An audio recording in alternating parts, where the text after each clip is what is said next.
할렐루야. 굳은 날씨 가운데서도 변함없는 믿음으로 여러 원근각처에서 주의 전에 나오신 여러분들 주님 이름으로 축복하고 환영합니다.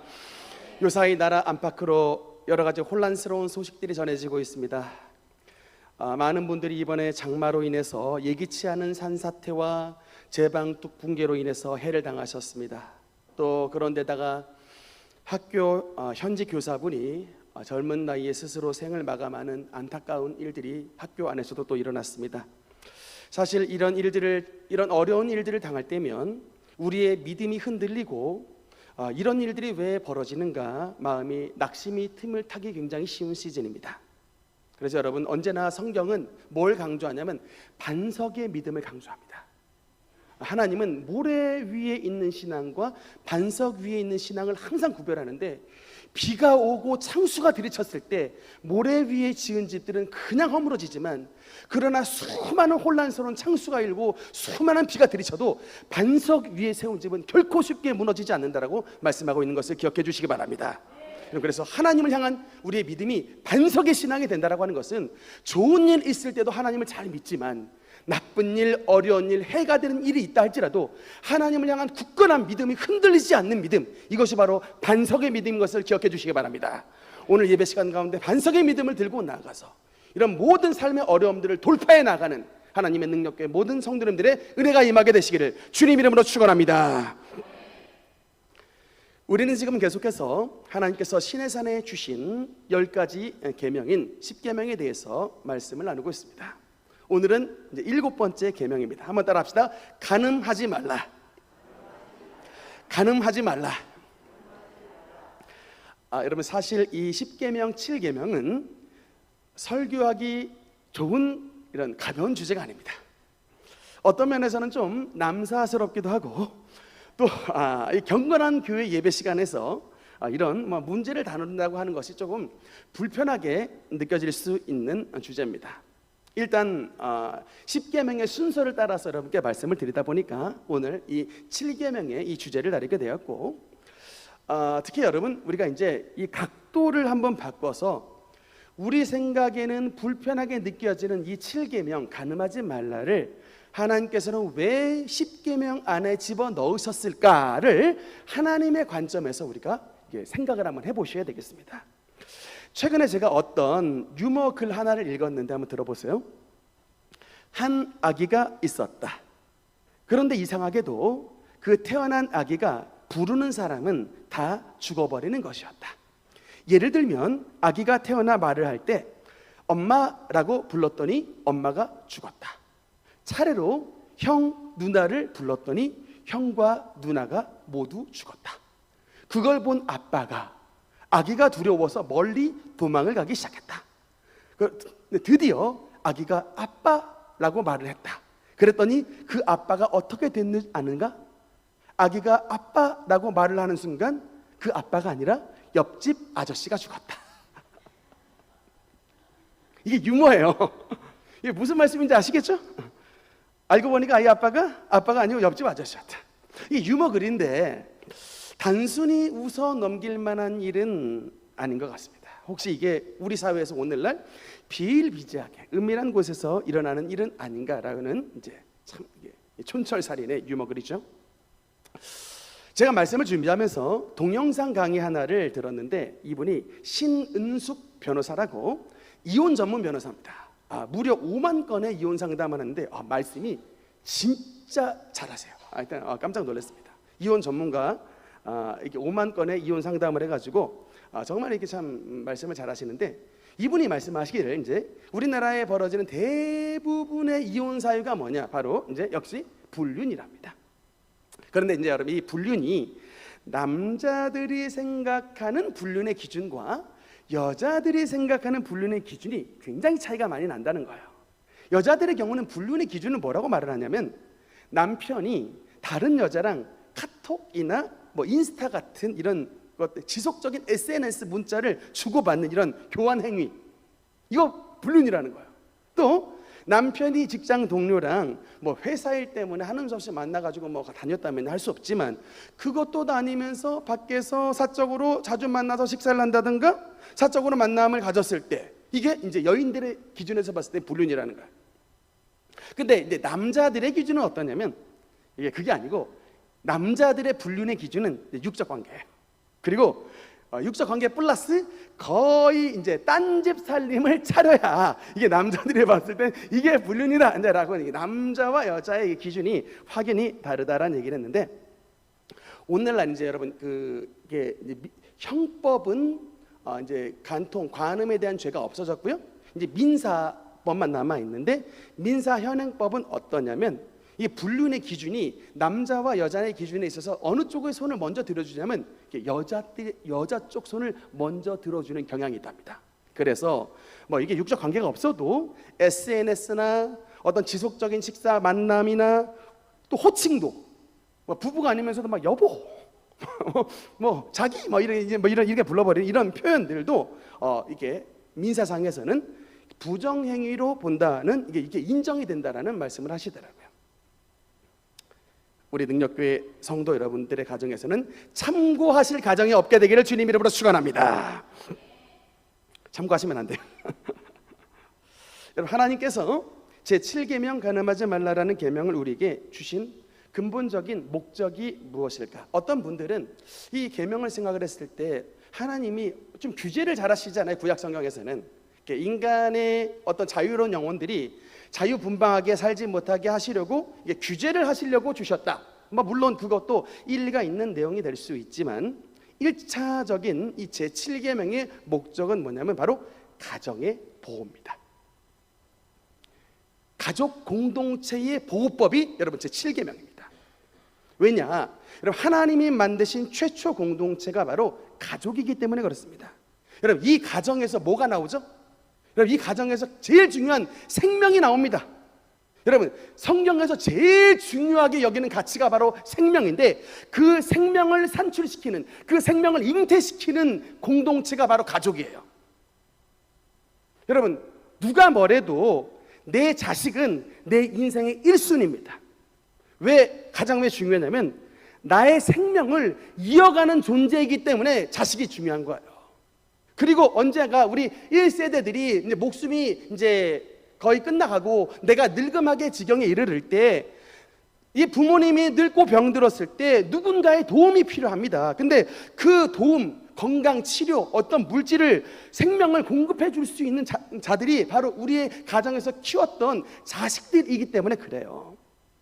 여러분 그래서 성경에 보면은 탈리오 법칙이라는 게 있습니다. 여러분 이게 탈리오 법칙이 뭐냐면 눈에는 눈, 이에는 이, 생명에는 생명. 이게 그러니까 눈을 다치게 한 자는 눈을 상하게 하고 이빨을 다치게 한 자는 이빨을 상하게 하고 생명을 해야 하는 자에게는 생명을 빼앗는 게 바로 탈리오 법칙이라 그래요. 동해 복수 형벌이라는 게 그게 바로 탈리오 법칙입니다. 근데 그래서 여러분 근데 구약 시대에 돌에 맞아 죽는 이 형벌이 크게 원래 두 가지예요. 하나는 뭐냐면 하나님의 생명을 건드는 하나님의 신성을 모독하는 자들은 돌에 맞아 죽습니다. 근데 두 번째로 사람에게 대해서 사람의 생명을 빼앗은 자는 역시 돌에 맞아 죽어요. 그래서 하나님의 신성을 모독하는 경우와 사람의 생명을 빼앗았을 때에 돌에 맞아 죽는데 여기 여러분 탈리오 법칙에 의하면 간음한 자는 똑같이 간음의 죄로 동해 복수를 해야 돼요. 근데 그게 아닙니다. 성경에 보니까 간통을 행한 자는 돌에 맞아 죽어요. 왜 그러냐면 그 가정 안에 다른 생명을 집어넣기 때문에 그래요. 그 가정 안에 다른 생명을 집어넣기 때문에 생명을 건든 자는 생명으로 치시는 것입니다. 여러분 이게 바로 하나님의 법이에요. 만약에 아까 제가 우스갯소리로 아빠 했을 때 그 아빠가 아니라 옆집 아저씨가 진짜 아빠라면 이런 일들이 만약에 우리 대한민국 사회 안에 굉장히 넘쳐난다면 가정 되겠습니까? 내가 30년 동안 죽도록 키워놨던 내 자식이 여러분 알고 보니까 다른 놈 씨예요. 그래서 30년 있다가 다른 집으로 가버립니다. 이런 일들이 가정 안에서 만약에 비일비재하게 벌어진다면 그런 일을 깨달았던 부모님이 어떻게 되겠어요? 그야말로 그의 삶 전체를 부정당하는 것 같은 충격을 당하겠죠. 그래서 하나님께서는 이걸 방지하고 하나님께서 주셨던 최초의 공동체 가정을 보호하시려는 의미에서 제7계명을 주셨던 것입니다. 그러나 이것을 범하는 자들을 돌로 친다고 하셨을 때 그거는 그만큼 우리 인간이 쉽게 넘어지기 쉬운 죄이기 때문에 엄격성을 집어넣은 거예요. 엄격하게 적용해서 무서워서라도 죄를 짓지 못하게 만든 법, 그것이 바로 7계명입니다. 재미있는 건 이 어떤 간음죄와 관련돼서 우리나라 역사 가운데 이와 비슷한 조항들이 있습니다. 고조선의 8조법과 부여에 있는 부여의 법들에 보면은 거기도 간음하는 자는 사형에 처한다라는 법이 있어요. 부여의 특히 1책 12법이라는 것을 보면은 더 이게 주목을 해야 되는데, 왜 그러냐면 이게 부여법에 이게 간음하는 자가 간음하는 자가 이게 이제 사형을 당하는데, 간음하는 자만 사형을 당하는 게 아니고 투기한 여인은 사형 후 남산에 버려진다. 그리고 그 시체를 부모가 그냥 가져갈 수 있는 게 아니라 시체를 소나 말을 바쳐야 그 남산에 버려졌던 딸내미의 시체를 가져갈 수 있었다라고 부여 1책 12법에 써 있어요. 여러분, 그러면 이 말은 이 당시에 간음하는 자는 사형에 처한다라는 법이 누구에게 해당되는 말입니까? 여인들에게만 해당되는 말이에요. 당시에 우리나라 고조선이나 부여에게 있었던 법은 남자에게 해당되는 법이 아니고 여인들에게만 해당되는 법이었다는 것입니다. 투기가 뭐예요? 여러분, 질투의 질투. 그러니까 그 당시가 일부 닫혀져였기 때문에 여자들이 같이 살다 보면 서로 막 질투가 나는데, 그렇게 질투했다가는 죽을 뿐만 아니라 시체가 남산에 던져지고 묻히지도 못한다라고 하는 강력한 법을 갖다 놨던 거예요. 그 시대에 태어나지 않는 여러분들이 다행입니다.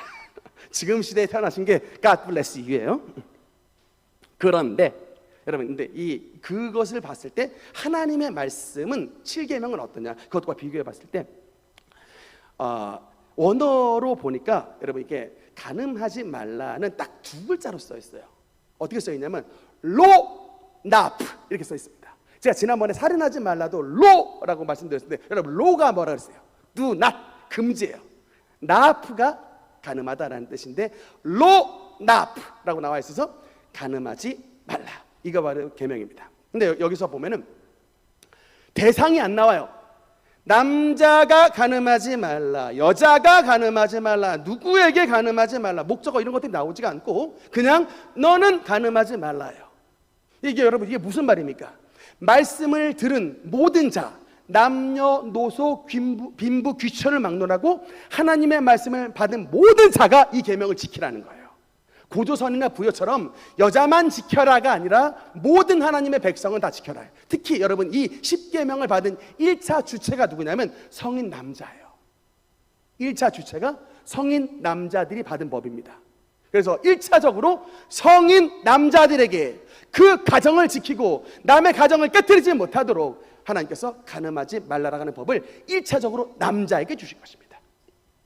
그래서 레위기 20장 10절에 보니까, 한번 같이 읽겠습니다. 시작. 누구든지 남의 아내와 간음하는 자, 곧 그의 이웃의 아내와 간음하는 자는, 아멘. 여러분, 성경은 이렇게 말씀이 나와 있다고요. 그 간부와, 남자죠, 그 음부를, 여자를 반드시 같이 죽여야 된다. 우리나라 고조선이나 부여처럼 여자만 당하는 법이 아니라 죄를 범했을 때는 똑같이 죽는다라는 것이 바로 하나님의 7계명의 원리입니다. 하나님께서 간음의 행위를 금지시킨 또 하나의 이유가 있습니다. 여러분, 두 번째 이유가 뭐냐면 간음과 성적인 문란은 하나님을 알지 못하는 이방인들의 특징이기 때문에 그래요. 여러분, 사진 한번 볼까요? 여러분, 이게 원반 던지는 사람이라고 하는 이제 그 조각을 사진 찍었던 것인데, 우리가 몇 년에 한 번씩 올림픽 행사를 합니다. 여러분, 저도 남자다 보니까 스포츠를 굉장히 좋아해요. 근데 이제 저 올림픽과 관련돼서 여러분께 한 가지 말씀을 드리면, 올림픽 시작을 알리는 첫 행사가 뭐냐면 성화 봉송입니다. 성화를 이제 들고서 올림픽이 열리는 개최지에 성화에 팍 불을 탁 붙임으로 해서 이게 이제 올림픽이 시작이 되는데, 그 성화 봉송이 제일 처음에 출발하는 곳이 어딘지 아십니까? 바로 그리스 아테네라는 곳이에요. 근데 그리스 아테네에서 어디에서 출발하냐면 헤라 신전에서 출발합니다. 여러분, 헤라가 누구예요? 제우스 신의 부인입니다. 근데 이제 여신을, 근데 여러분 그게 옛날에 올림픽을 보면 전부 남자들만 참여했습니다. 여자들은 올림픽에 참여하지 못했어요.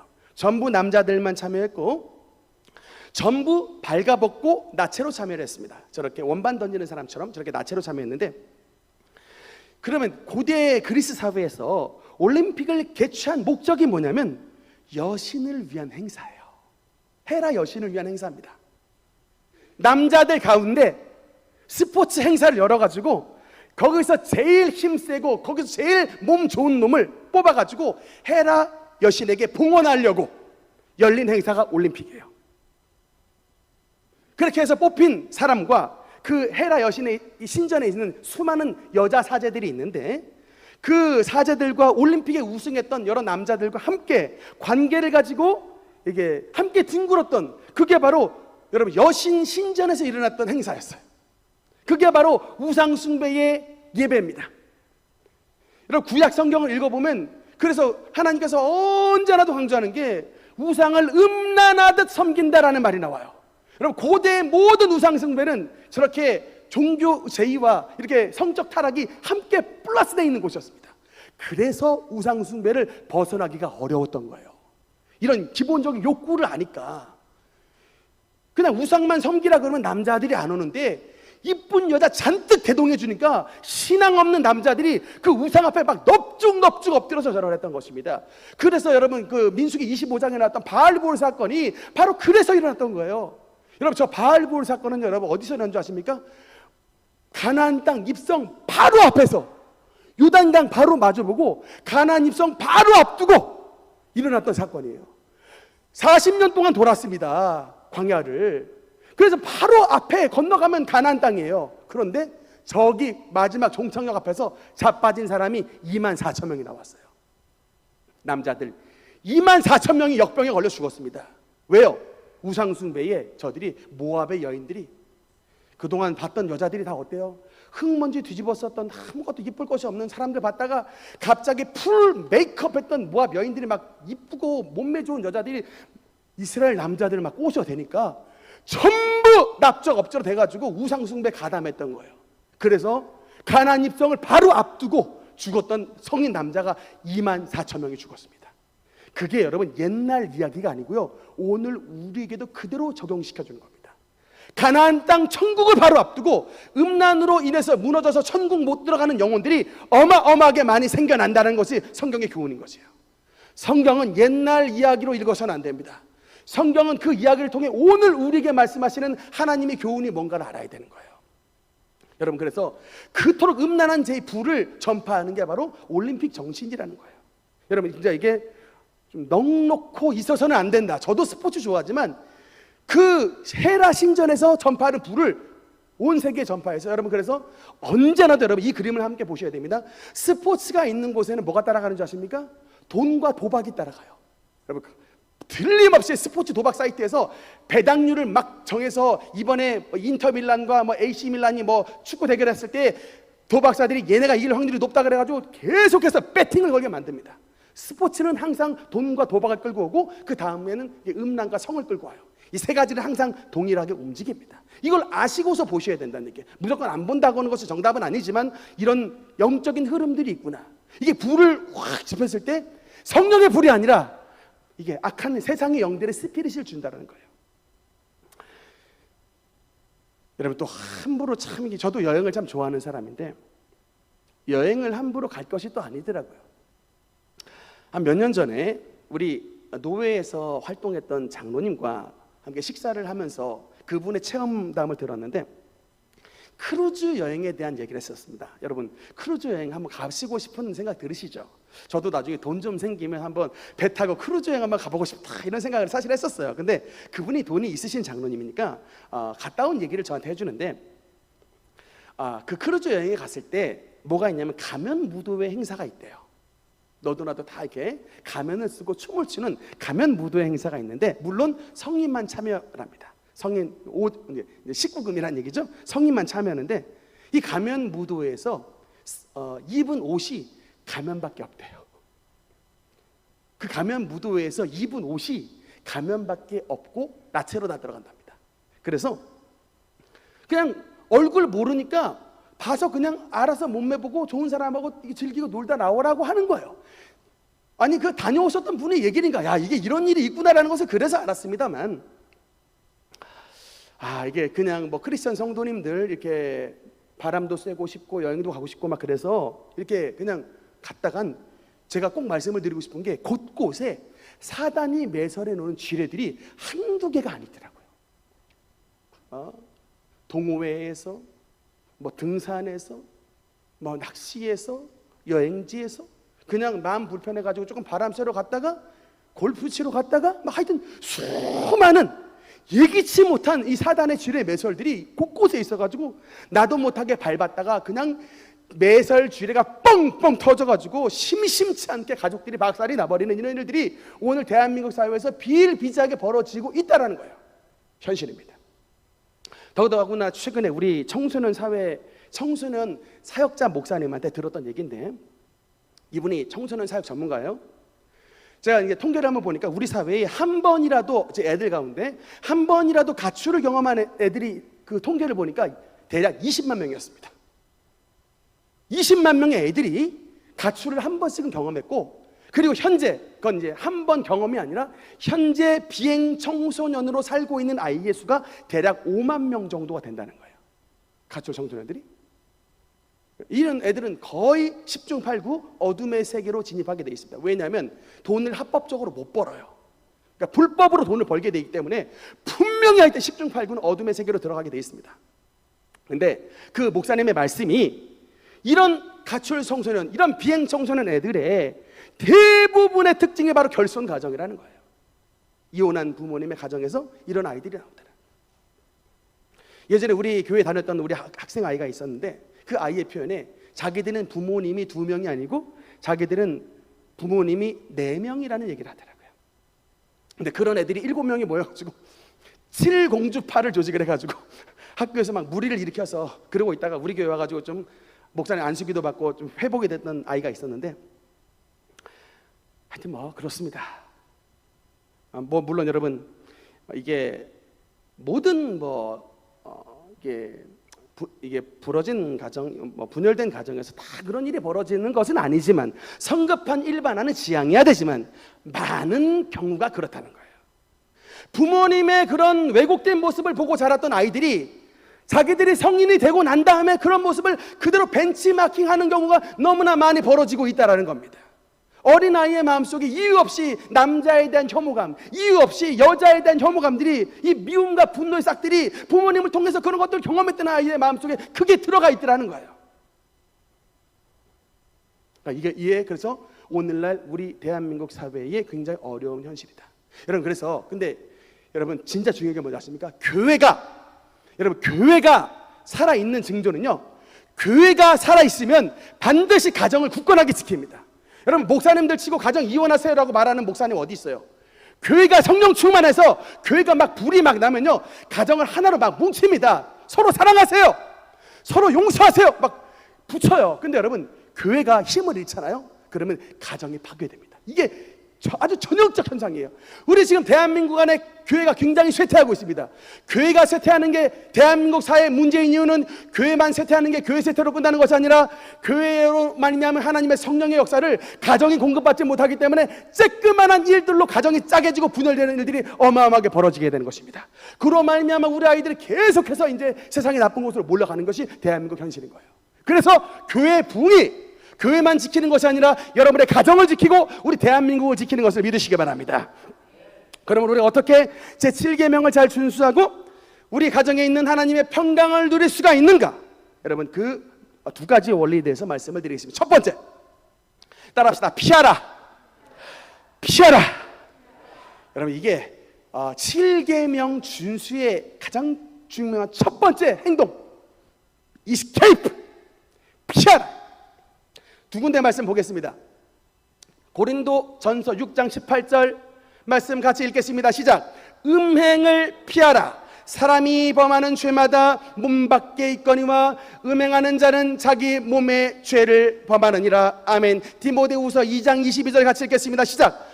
또한 너는 청년의 정욕을 피하고 주를 깨끗한 마음으로 부르는 자들과 함께 의와 믿음과 사랑과 화평을 따르라. 아멘. 여러분, 이 7계명에 관한 이 성적 문제에 대해서는 하나님은 싸우라 라고 말씀하지 않았어요. 피하라 라고 말씀했습니다.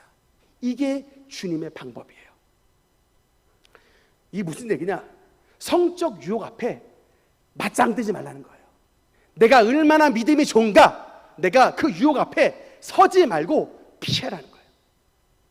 제가 예전에 들었던 얘기입니다. 어떤 전도사 한 분이 계셨는데, 마침 그분이 사셨던 곳이 뭐 창녀촌하고 가까웠던 곳이었는지, 이분이 이 창녀촌 앞에서 막 지나가면서 자기의 믿음을 테스트했다는 거예요. 니들 아무리 이뻐도 나를 한번 꼬셔봐. 내가 너 안에서 넘어가나. 그러면서 막 이렇게 막 콧방귀 끼면서 그 앞에 지나가셨던 전도사님이 계셨다고 합니다. 그런데 이제 어떤 저런 여인도 나를 무너뜨릴 수 없다라고 막 호언장담하면서 지냈는데, 몇 년이 지났는데 소식이 들렸는데, 거기 계셨던 어떤 이쁘장한 여인네와 그 전도사님이 살렘을 차려서 나가고 목회를 그만뒀다. 이런 소문을 들었던 적이 있습니다. 성경에 나오는 여러분 그 성결, 정결함의 대명사가 누구예요? 바로 요셉입니다.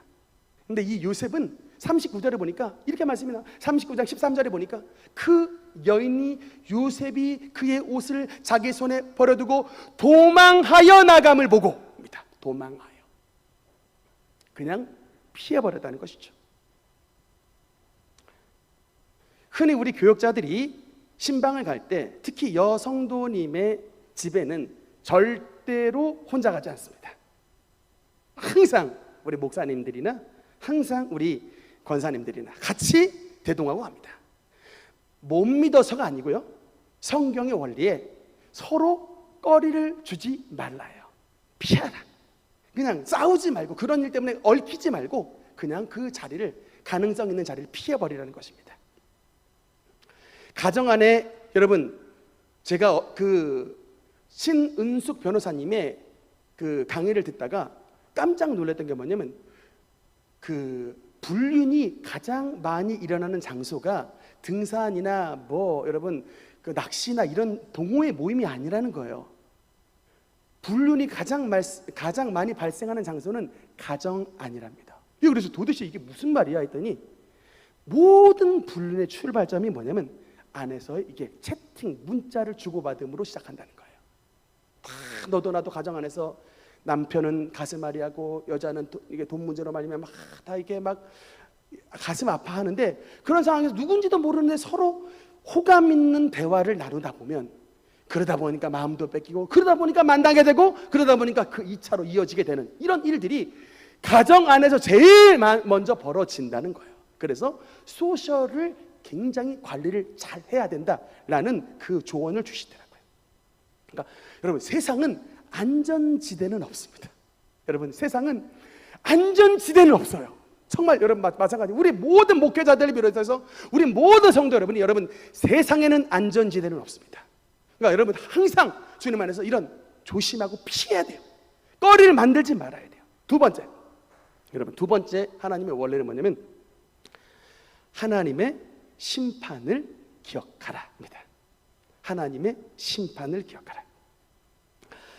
어떤 성도님들이 그 텔레비에 나와서 여러분 얘기를 하는데, 여러분 히브리서 13장 4절 말씀 우리 같이 한번 읽겠습니다. 시작. 모든 사람은 결혼을 귀히 여기고 침소를 더럽히지 않게 하라. 음행하는 자들과 간음하는 자들을 하나님이 심판하시리라. 여러분, 아무리 대한민국 형법에 뭐 혼인빙자 간음죄나 간통죄가 폐지가 돼서 형법으로 감옥에 가는 죄가 안 됐다 할지라도 하나님의 말씀은 변함이 없습니다. 하나님의 말씀이 간음하는 자들과 음행하는 자들을 하나님께서 심판하시겠다고 말씀하셨으면 그 죄는 하나님의 심판을 받는 죄입니다. 어떤 성도님이 다윗의 이야기를 하시는데, 여러분 다윗이 어떤 죄를 범했어요? 그 유명한 성군이었던 다윗이 하나님 앞에 밧세바를 범하는 이 간음죄를 저질렀습니다. 여러분, 근데 하나님이 얼마나 적나라하신 분인지 아십니까?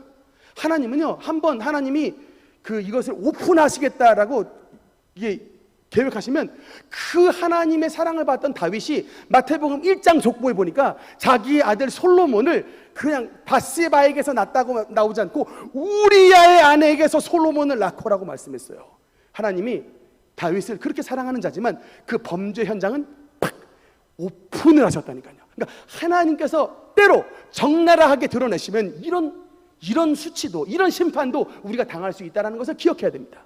여러분, 다윗은 승승장구했던 사람이에요. 하나님 앞에 가장 큰 축복을 받았던 사람입니다. 성경에 보니까 내 마음에 합한 자 더 정관사가 붙어있던 사람이 다윗 한 사람이에요.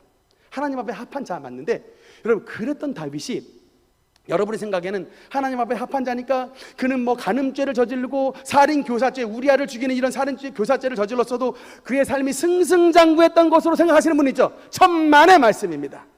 그건 여러분이 성경을 몰라서 그래요. 여러분, 다윗의 밧세바 간통 스토리가 사무엘하 11장에 나옵니다. 근데 여러분, 성경을 보면요, 사무엘하 10장까지는 다윗의 그래프가 이 그래프예요. 완전 직진 초상승 그래프입니다. 하여튼 만나는 적들 다 죽여요.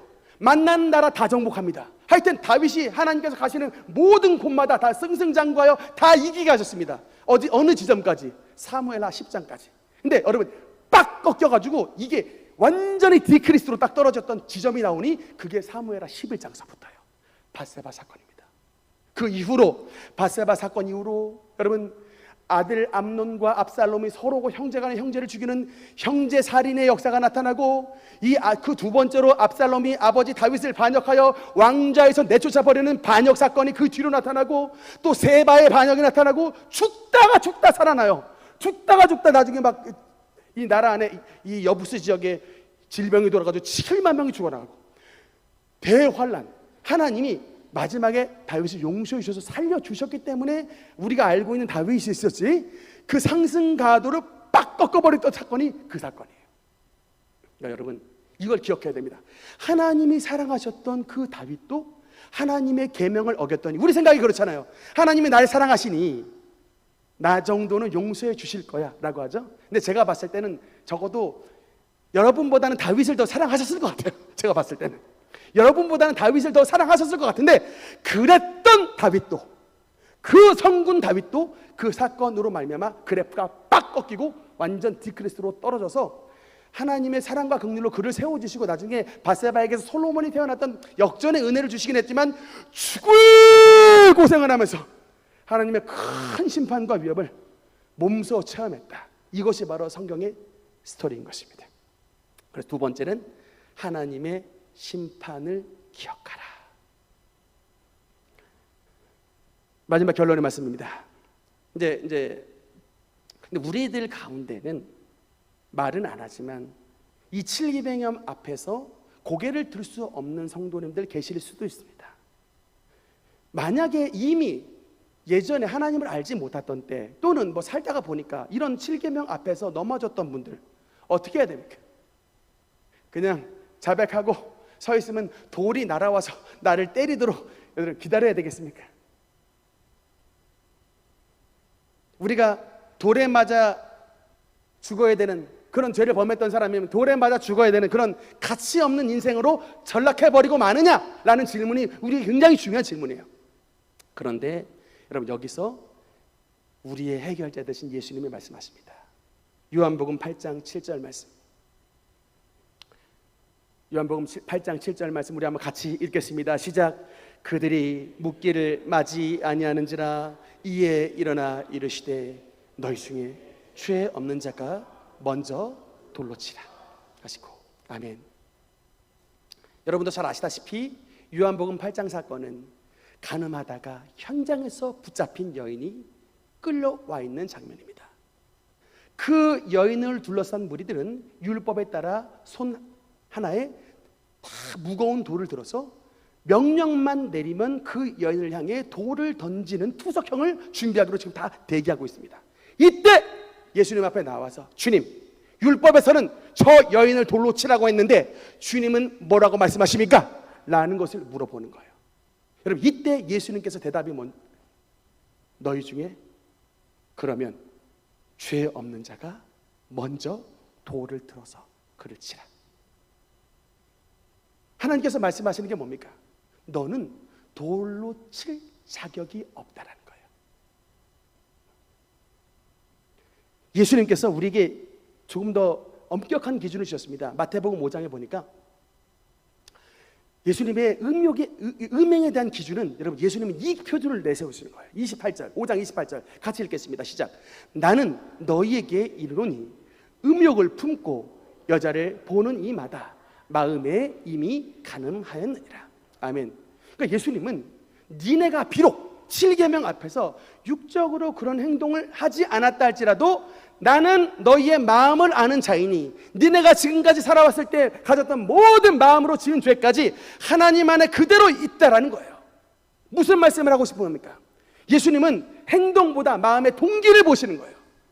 마음속에 이미 여인을 보고 음심을 품었으면 하나님 안에서 전부 간음죄를 지었던 우리 모두 다 주님 안에서 죄인이라는 거예요. 너희 중에 죄 없는 자가 돌을 먼저 들어서 이 여인을 치라고 말씀합니다. 그때에 그 얘기를 들었던 모든 둘러싸여 있었던 무리들이 마음이 가책을 느껴서 어린 아이에서부터 어른에 이르기까지 돌들을 다 땅에 내려놓고 다 떠나가 버렸다고 했습니다. 그러면서 여러분, 예수님께서 주셨던 말씀, 여러분 요한복음 8장 11절 같이 읽겠습니다. 시작. 대답하되 주여 없나이다. 예수께서 이르시되 나도 너를 정죄하지 아니하노니 가서 다시는 죄를 범하지 말라 하시니라. 아멘. 나도 너를 정죄하지 아니하노니. 이 여인에게 주셨던 것은 주님께 여러분 두 가지를 아셔야 돼요. 그냥 예수님께서 나도 너를 정죄하지 않는다라고 끝난 게 아닙니다. 여러분, 그 말미에 주님께서 뭐라고 말씀했어요? 나도 너를 정죄하지 않으나 그러나 다시는 가서 죄를 범하지 말라. 죄를 알게 하셨으나 그 죄를 용서하신 거예요. 여러분, 질문합니다. 그럼 이 여인은 돌에 맞아 죽어야 되는데 이 돌에 맞아 죽어야 되는 여인은 안 죽었습니다. 그럼 율법은 어떻게 되는 거예요? 율법, 돌로 치라고 그랬는데 율법은 어떻게 된 겁니까? 죽여라 그랬는데 그 여인의 죄를 안고 예수님께서 십자가에 돌아가신 거예요. 그래서 이 여인이 사함을 받은 것입니다. 법을 무효화시킨 게 아니라 그 여인의 부정한 죄까지 주님께서 십자가에 모두 안고 돌아가서 십자가에서 죽으신 거예요. 그래서 죄를 사함을 받았던 것입니다. 주님의 생명으로 이 여인의 모든 부정함을 씻었던 거예요. 여러분, 우리가 어느 때에 변화된 사람이 되게 되느냐? 바로 이 예수 그리스도의 생명의 가치를 체험한 자, 그런 자는 여러분 절대로 다시금 세상으로 돌아가지 않습니다. 여러분, 율법이 할 수 없는 게 뭐냐? 자꾸만 하지 말라라고 해요. 근데 여러분, 복음이 뭔지 아십니까? 예수님의 사랑으로 그 죄를 이기게 하시는 거예요.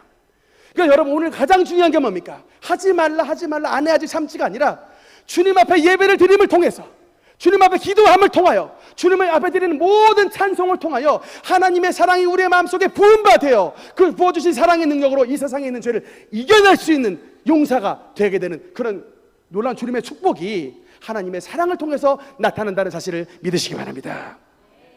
그래서 여러분, 오늘 주님께서 우리에게 주셨던 이 계명의 말씀을 마음속에 기억하면서 나도 너를 정죄하지 아니하노니 가서 다시는 죄를 범하지 말라.